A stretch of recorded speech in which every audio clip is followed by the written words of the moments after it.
In this video, I'm going to show you how you can update the Guardian app. So if you want to get the latest version of the Guardian app and also fix any issues that might be associated with your app, then the best thing to do is to go ahead and update it. If you find this video helpful, please like and subscribe to this channel.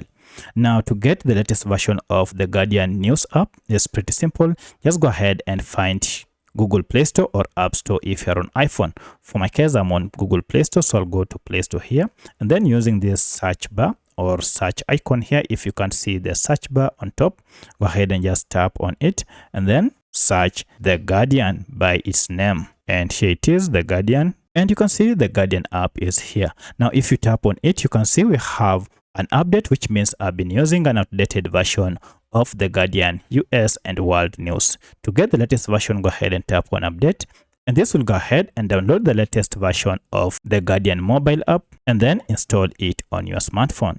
Once the app has been installed, you can now go to your apps, or you can directly tap on open from here to start using the latest version of the Guardian News app. So that's how you can update the Guardian app to the latest version. If you have any other question, kindly let me know in the comment section. Otherwise, thanks for watching, and let's meet in the next video.